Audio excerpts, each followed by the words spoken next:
Hello, Lisa. Hello, Jojo. Dari mana, Lis? Abis beli jeruk, Jo. Wah, kamu beli berapa? Kelihatannya banyak banget. Ini aku beli 3 kantong kan awalnya. Lalu sama penjualnya dikasih bonus 2 buah. Wah, aku juga mau beli jeruk ini, kebetulan banget. Mau beli berapa, Jo? Cuma mau beli 5 buah, Lis. Hahaha. Ahahaha. Oke deh kalau gitu aku pulang duluan ya, Jo. Oke, Lisa. Hati-hati ya, awas kesandung batu nakal. Hahaha. Iya Jojo, baik. Oke teman-teman, tadi kita kan sudah menyimak percakapan antara Jojo dan Lisa. Dari percakapan tersebut, kita tahu bahwa Lisa membeli 3 kantong jeruk dan mendapatkan bonus 2 buah jeruk. Sedangkan Jojo itu hanya membeli 5 buah jeruk. Jika kita mengubah jeruk yang dibeli Lisa itu ke dalam bentuk aljabar, maka akan menjadi 3x plus 2. Sedangkan jika kita mengubah jeruk yang dibeli Jojo ke dalam bentuk aljabar, apakah bisa kira-kira? Ya, jawabannya tidak bisa, karena jumlah jeruk yang dibeli oleh Jojo sudah pasti, yaitu 5 buah jeruk. Lalu pertanyaannya sekarang, mengapa pada bentuk aljabar jeruk Lisa terdapat huruf X? Apa makna dari huruf X tersebut? Nah, untuk menjawab pertanyaan ini, mari kita lanjutkan pembahasan kita. Jadi, huruf X pada bentuk aljabar jeruk Lisa tadi itu hanya merupakan sebuah permisalan dari kantong jeruk yang dibawa oleh Lisa. X itu merupakan sebuah variabel dalam bentuk aljabar. Apakah itu variabel? Variabel itu adalah simbol atau lambang pengganti pada bilangan yang belum diketahui secara pasti nilainya. Variabel itu juga bisa disebut sebagai peubah. Variabel biasanya itu dilambangkan menggunakan huruf seperti X, Y, Z, P, I, A, B, dan lain-lain. Dari pengertian tersebut kita mendapat alasan mengapa kantong jeruk tersebut dimisalkan dengan X. Hal ini karena jumlah buah jeruk yang ada di dalam kantong tersebut belum diketahui jumlah pastinya. Maka dari itu kita misalkan dengan sebuah variabel. Bisa saja dalam kantong ini jeruknya berjumlah 4, bisa saja berjumlah 5, bisa saja berjumlah 6, bisa juga berjumlah 7. Karena belum pasti jumlahnya, maka kita misalkan dengan sebuah variabel, yaitu X. Oke adik-adik, sekarang saya memiliki 2 kardus, 4 kantong, dan 6 kelereng. Jika kita ingin membuat bentuk aljabar dari keadaan ini, maka pertama-tama kita harus memisalkan terlebih dahulu nilai-nilai yang belum pasti. Seperti kardus, kita misalkan dengan X, lalu kantong, kita misalkan dengan Y. Setelah itu, kita akan susun bentuk aljabarnya menjadi seperti ini. Jadi di sini kardus dimisalkan dengan X, ada 2 kardus jadi 2X, terus kantong dimisalkan dengan Y, ada 4 kantong menjadi 4Y, dan 6 kelereng yang jumlahnya sudah pasti. Tinggal ditambahkan 6. Kalian tahu nggak, dalam bentuk aljabar itu juga ada istilah-istilahnya loh, seperti suku, koefisien, variabel, dan juga konstanta. Di sini saya akan menjabarkan lebih lanjut tentang hal-hal tersebut. Pertama, kita berangkat dari suku. Pengertian suku sendiri adalah variabel beserta koefisiennya termasuk konstanta pada bentuk aljabar yang dipisahkan oleh operasi penjumlahan, operasi pengurangan, ataupun operasi perkalian. Pada bentuk aljabar 2x plus 4y plus 6 ini yang disebut sebagai suku adalah 2X sebagai suku pertama, 4Y sebagai suku kedua, dan 6 sebagai suku yang ketiga. Selanjutnya adalah koefisien. Pengertian koefisien itu adalah angka atau bilangan yang melekat atau mendampingi sebuah variabel. Koefisien dalam bentuk aljabar 2X plus 4Y ini adalah 2 dan 4. Lalu yang selanjutnya adalah variabel. Pengertian dari variabel sendiri adalah simbol atau lambang pengganti pada bilangan yang belum diketahui secara pasti nilainya. Pada bentuk aljabar ini, yang merupakan variabel adalah X dan Y. Lalu yang terakhir adalah konstanta. Pengertian dari konstanta sendiri adalah bilangan yang memiliki nilai tetap dan tidak memiliki variabel. Yang disebut konstanta pada bentuk aljabar ini adalah 6. Berkaitan dengan jumlah suku yang dimiliki oleh bentuk aljabar, ada beberapa istilah penyebutan, seperti 2X plus 6 itu disebut suku 2 atau binomial. Lalu 2X dan 2X disebut suku 1 atau monomial. Lalu ada 2X plus 4Y plus 6 disebut suku 3 atau trinomial. Lalu untuk bentuk aljabar yang tersusun atas lebih dari 3 suku itu dinamakan dengan polinomial atau suku banyak. Bisa kita lihat ya di sini perbedaannya. Kalau yang 2 suku itu ada 2, lalu ada pemisahnya operasi penjumlahan. Lalu yang 1 suku di sini ada 2, ini hanya 2 sendiri, lalu X itu hanya X sendiri, dan 2X itu hanya 2X sendiri. Sementara yang trinomial ini ada 3 suku yang dipisahkan oleh 2 operasi penjumlahan. Lalu untuk memperkuat pemahaman kita tentang bentuk aljabar, mari kita simak contoh soal berikut ini. Tentukan suku, variabel, koefisien, dan konstanta dari bentuk aljabar berikut ini. Bentuk aljabarnya 2S kuadrat plus 3A plus 4A pangkat 3 plus 5T pangkat 4 minus 7. Baik, di sini sukunya itu ada 2S kuadrat, lalu 3A, ini suku kedua. Suku ketiganya ada 4A pangkat 3, suku keempat 5T pangkat 4, dan suku kelimanya itu minus 7. Lalu ada variabel. Variabelnya itu S kuadrat, A pangkat 3, dan T pangkat 4. Sementara minus 7 tidak mempunyai variabel, karena minus 7 adalah konstanta.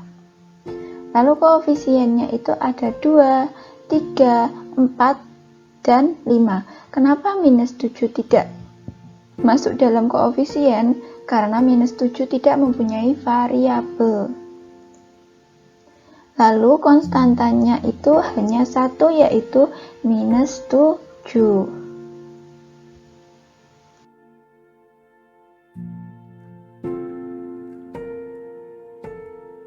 Oke teman-teman, sekarang kita sudah masuk pada pembahasan pengelompokan bentuk aljabar. Untuk memahami topik ini, mari kita selesaikan soal berikut ini. Soal yang pertama itu 2X ditambah 4Y ditambah 5X ditambah 3Y ditambah 6. Kita dekatkan dulu suku-suku yang memiliki variabel yang sama, yaitu 2X kita dekatkan dengan 5X, lalu 4Y didekatkan dengan 3Y, lalu konstanta 6. Setelah kita dekatkan, kita operasikan koefisien koefisien yang memiliki variabel yang sama. Kita berikan tanda kurung seperti ini agar lebih mudah. Lalu kita operasikan 2 ditambah 5, 7, lalu 4 ditambah dengan 3 adalah 7. Lalu 6 adalah konstanta dan tidak dioperasikan dengan apapun. Jadi 6 tinggal kita turunkan saja. Lalu untuk yang soal kedua adalah sederhanakan bentuk aljabar berikut ini. Bentuknya ada 2x kuadrat ditambah 3y kuadrat dikurangi 5xy ditambah 2x kuadrat dikurangi 5y kuadrat ditambah 6xy. Sama seperti yang sebelumnya, kita dekatkan suku-suku yang memiliki variabel yang sama, seperti 2x kuadrat ditambah 2x kuadrat, lalu 3y kuadrat dikurangi 5y kuadrat, lalu 5xy ditambah dengan 6xy. Setelah itu kita operasikan koefisien-koefisien yang memiliki variabel yang sama. Lalu kita dapat hasilnya 4x kuadrat ditambah dengan 2y kuadrat ditambah xy.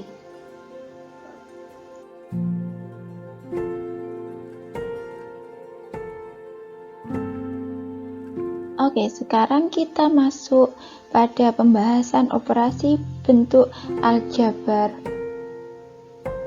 Untuk memahami topik ini, mari kita selesaikan permasalahan terkait dengan operasi penjumlahan dan pengurangan bentuk aljabar berikut ini.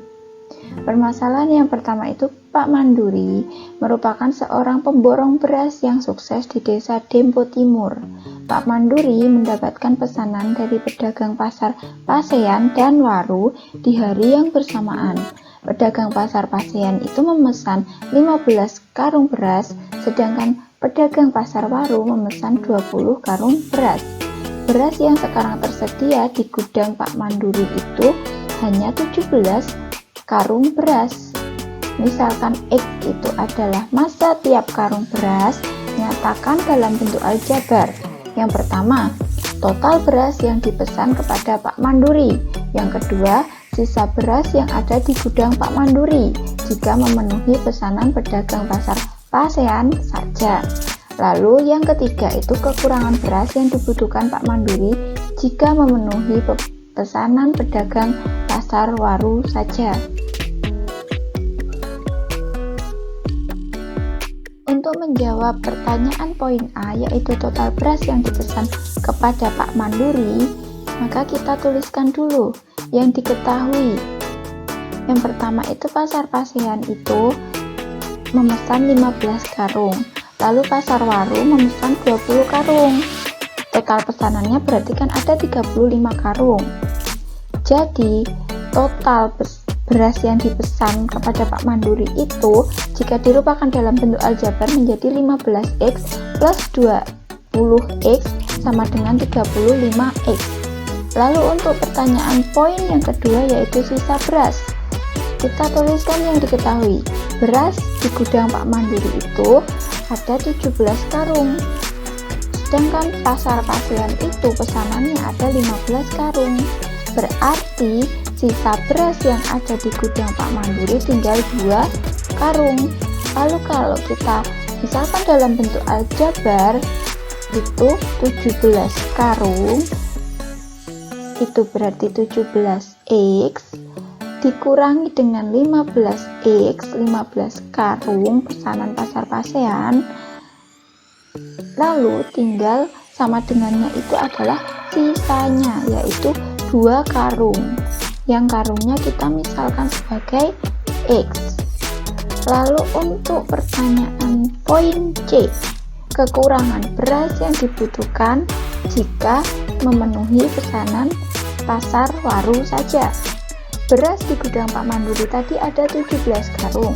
Pasar Waru pesanannya ada 20 karung. Kekurangan berasnya berarti kan 17 dikurangi 20. Berarti tinggal kurang 3 karung. Lalu karungnya tadi kita misalkan dengan X. Jadi 17x 17 karung yang ada di gudang dikurangi dengan pesanannya tadi 20x itu sama dengan kekurangannya, yaitu minus 3x atau 3 karung. Oke teman-teman, selanjutnya kita akan menyelesaikan permasalahan yang berkaitan dengan operasi perkalian pada bentuk aljabar. Mari kita selesaikan permasalahan berikut ini. Pak Idris mempunyai kebun apel berbentuk persegi dan Pak Thohir mempunyai kebun jeruk berbentuk persegi panjang. Ukuran panjang kebun jeruk Pak Thohir 20 meter, lebih dari panjang sisi kebun apel Pak Idris. Sedangkan lebarnya itu 15 meter, kurang dari panjang sisi kebun apel Pak Idris. Jika diketahui kedua luas kebun Pak Idris dan Pak Thohir itu adalah sama, maka tentukan luas kebun apel Pak Idris.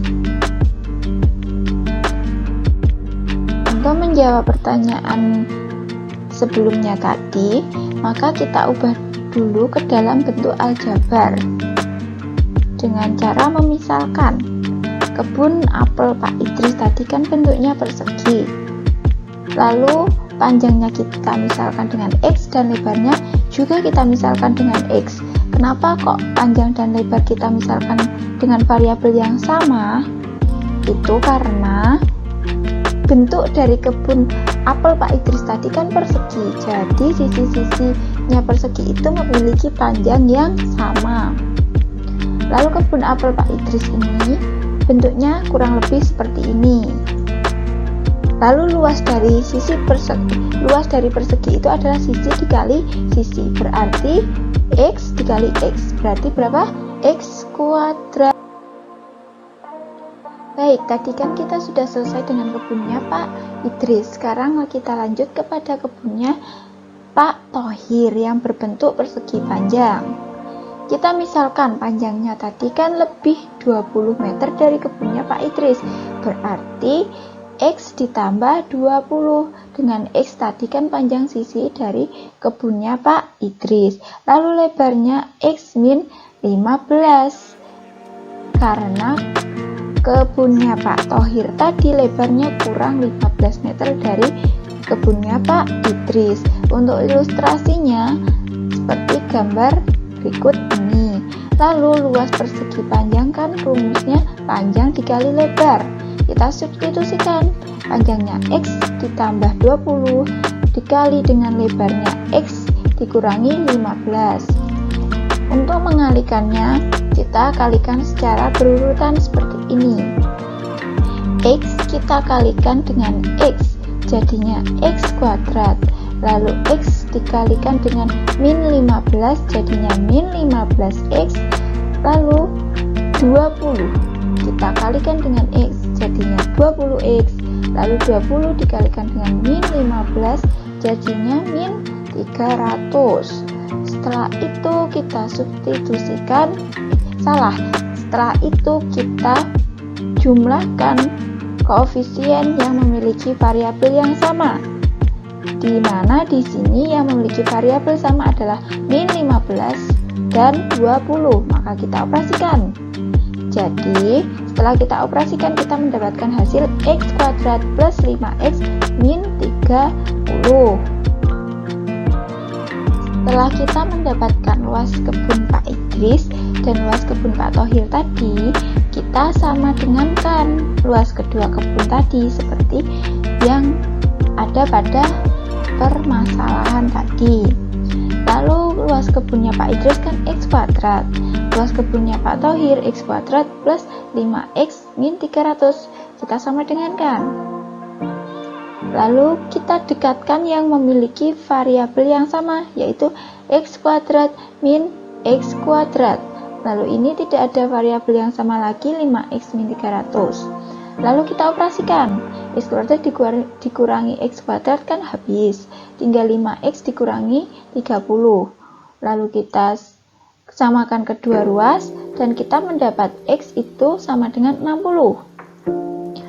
Lalu luas kebunnya Pak Idris tadi kan X kuadrat, kita kuadratkan 60 nya, berarti mendapatkan hasil 3600. Operasi bentuk aljabar memiliki 3 sifat, yaitu sifat komutatif, sifat asosiatif, dan sifat distributif. Sifat pada operasi bentuk aljabar yang pertama adalah sifat komutatif, yaitu ada A plus B sama dengan B plus A. Lalu A dikali B sama dengan B dikali A. Jadi bisa kita lihat di sini seperti ditukar ya, depan belakang ditukar. Lalu untuk pembuktiannya, kita misalkan A itu sama dengan 2x, lalu B itu kita misalkan 3x. Lalu kita operasikan. Tadi kan A plus B yang pertama, berarti 2x ditambah 3x. Lalu yang ruas kanan B plus A, berarti dibalik, 3x ditambah dengan 2x. Sama, yang sini juga sama, hanya saja tanda operasinya itu diganti menjadi perkalian. Lalu kita operasikan masing-masing. Kita mendapat 5x sama dengan 5x, berarti sama ya, berarti terbukti. Lalu yang kedua itu kita mendapat 6x sama dengan 6x, sama juga, berarti terbukti. Lalu sifat yang kedua, yaitu sifat asosiatif pada penjumlahan. Di sini ada A plus dalam kurung B plus C, sama dengan kurungnya dipindah ke depan. Jadi A plus B itu yang dikurung, terus C-nya itu sendirian. Kita buktikan dengan permisalan seperti sebelumnya, A 2x, terus B dimisalkan 3x, lalu C dimisalkan dengan 4x. Kita substitusikan 2 menjadi 2x ditambah dalam kurung 3x plus 4x sama dengan 2x ditambah 3x lalu ditambah 4x. Lalu kita operasikan yang ada dalam kurung terlebih dahulu. Kita dapat 2x ditambah 7x sama dengan 5x ditambah 4x.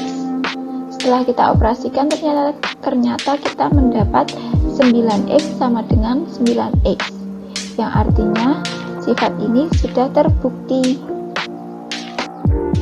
Lalu masih pada sifat yang kedua, yaitu sifat asosiatif, hanya saja kali ini pada perkalian. Sama seperti sebelumnya, hanya saja tanda operasi penjumlahannya itu diubah menjadi operasi perkalian. Lalu kita buktikan dengan permisalan yang sama. Setelah itu kita substitusikan. Berarti kita dapat 2x dikali dalam kurung 3x dikali 4x sama dengan dalam kurungnya 2x kali 3x lalu dikali lagi dengan 4x. Kita operasikan yang di dalam kurung dulu, maka kita dapat 2x dikalikan dengan 12x, hasil dari 3x kali 4x, lalu 6x ini hasil dari 2x dikali 3x, lalu dikalikan 4x. Apakah hasilnya sama? Ya, hasilnya sama, 24x. Berarti sifat asosiatif pada perkalian ini juga terbukti benar. Baik, kita sekarang sudah sampai pada sifat yang terakhir, yaitu sifat distributif. Sifat distributif itu hanya bisa operasi perkalian terhadap operasi penjumlahan saja. Untuk bentuknya itu seperti ini. A dikali dalam kurung B plus C itu distributifnya sama dengan A dikali B ditambah dengan A dikali C. Bentuk lainnya itu A langsung dalam kurung B plus C. Bentuknya ini tercipta karena tanda kurung ini sudah mewakili tanda operasi perkalian, maka bentuknya jadi dihilangkan tanda perkaliannya jadi seperti ini. Lalu kita buktikan dengan permisalan yang sama seperti sebelumnya. Kita substitusikan, lalu kita dapat hasil seperti ini. Lalu kita operasikan yang ada dalam kurung terlebih dahulu, yaitu 3x plus 4x, berarti kita mendapat 7x. Dikalikan yang depannya 2x. Lalu yang belakang ini kita kalikan. Ingat, operasi perkalian dan penjumlahan lebih diutamakan operasi perkalian terlebih dahulu. Jadi di sini kita kalikan terlebih dahulu. Kalikan terlebih dahulu sebelum dijumlahkan. Lalu kita mendapatkan hasil terakhir, yaitu 14x sama dengan 14x. Dan sifat ini juga terbukti benar.